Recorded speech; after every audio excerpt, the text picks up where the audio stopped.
Olá, nação rubro-negra! Neste terceiro e último episódio da série 30 Ídolos do Flamengo iremos mostrar o top 10 dos ídolos do Mengão. Então deixa seu like e inscreva-se no canal para ficar por dentro de tudo que acontece no Ninho do Urubu. Bora para o top 10. Décimo lugar, Adriano. Uma relação de amor e carinho genuínos, construída desde a infância.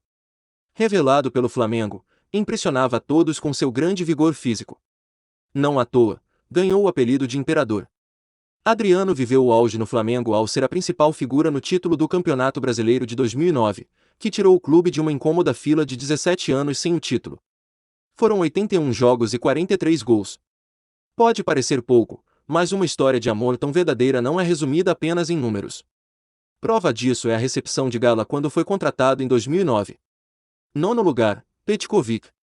O maior jogador estrangeiro que já atuou no Brasil, Petkovic é reconhecido por onde passa, idolatrado por diversos clubes e tem uma história marcante pelo Flamengo. O sérvio teve papel de destaque no título do Campeonato Brasileiro de 2009, ao lado de Adriano. E coleciona momentos históricos, como o gol de falta na decisão do Campeonato Carioca de 2001 contra o Vasco. Quando defendeu o rubro-negro, era comparado a Zico e chamado de maior ídolo da nova geração. Não é para menos o seu lugar de destaque no nosso ranking. Oitavo lugar, Leônidas da Silva. Leônidas da Silva foi um pioneiro no futebol brasileiro e um dos principais responsáveis por transformar o Flamengo em um clube de massa. Após fazer sucesso na Copa do Mundo de 1938, ele ajudou a impulsionar o crescimento de popularidade do rubro-negro no Brasil. Todos queriam assistir aos jogos do clube para ver Leônidas da Silva em campo. Foram 153 gols em 149 jogos pelo Flamengo. Números impressionantes, não à toa. O atacante tem a melhor média de gols da história de um jogador pelo clube. Valeu até o apelido de Diamante Negro. Sétimo lugar, Adílio. São 14 anos dedicados exclusivamente ao Flamengo. Nome revelado pelas categorias de base do clube e que somou os títulos do Mundial de Clubes, da Libertadores, 3 brasileiros e 5 cariocas. No total, são 615 jogos com a camisa rubro-negra. Sexto lugar, Zizinho. Outro ídolo de renome. Era considerado o principal jogador que havia passado pelo clube até a aparição de Zico. É o ídolo de Pelé e foi eleito o melhor jogador da Copa do Mundo de 1950. Pelo Flamengo foi figura de destaque no primeiro tricampeonato carioca conquistado pelo rubro-negro, em 1942, 1943 e 1944, depois de ter sido campeão em 1939. Zizinho disputou 318 jogos, marcou 146 gols e ganhou até crônica de Nelson Rodrigues. Bastava os alto-falantes do Maracanã anunciarem o nome de Zizinho para saber quem seria o vencedor da partida. Quinto lugar, Gabigol. Pode levantar a plaquinha.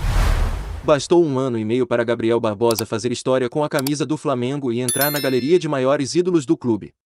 Os 2 gols na final da Libertadores de 2019, contra o River Plate, em Lima, e as diversas artilharias naquela temporada contribuíram para isso. Hoje, ele é mais do que uma das principais referências técnicas do rubro-negro, é o ídolo de adultos e crianças, a maior estrela nacional em atividade no Brasil. Se tem jogo do Flamengo, é quase uma obviedade dizer, hoje tem gol do Gabigol.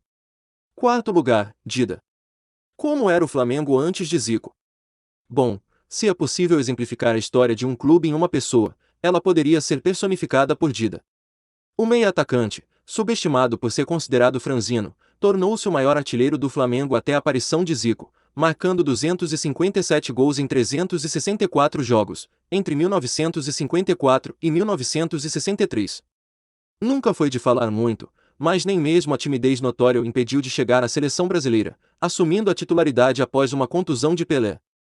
Pelo Flamengo, conquistou 4 cariocas, um Rio-São Paulo e uma Taça dos Campeões. Terceiro lugar, Leandro. Leandro é um caso especial. Poucos jogadores na história tiveram a chance de defender exclusivamente um único clube. O lateral direito teve a honra de dedicar toda a sua carreira ao Flamengo, desde as categorias de base, entre 1976 e 1978, até os últimos dias dela, em 1990. Rubro-negro de coração, é considerado um dos maiores laterais direitos da história rubro-negra e do futebol brasileiro. Em 1985, em virtude de uma série de contusões nos joelhos, passou a jogar como zagueiro e manteve as atuações em alto nível. Até estátua na Gávea ele tem. Segundo lugar, Júnior. Nenhum jogador vestiu tantas vezes o manto sagrado nestes 124 anos de história quanto Leovigildo Lins da Gama Júnior, 876 partidas. O maestro fez história como lateral esquerdo na primeira passagem pelo rubro-negro e como volante na segunda. Para citar todos os títulos conquistados por ele, perderíamos boas horas apenas neste trecho. Reconhecimento merecido. Primeiro lugar do nosso top 10, Zico. Qualquer palavra falada nesta série não será suficiente para descrever o que Zico representa para o Flamengo. O maior ídolo, o maior artilheiro do clube, o principal artilheiro da história do Maracanã, o meia com mais gols marcados na história do futebol. Ídolo nacional e internacional. Não precisa dizer mais sobre o Galinho, para muitos, é quase uma divindade. E então, torcedor rubro-negro, o que achou do top 10 dos ídolos do Mengão? Deixa seu like e sua opinião nos comentários. E se você ainda não é inscrito no canal, já se inscreve para receber em primeira mão as últimas notícias do nosso Mengão.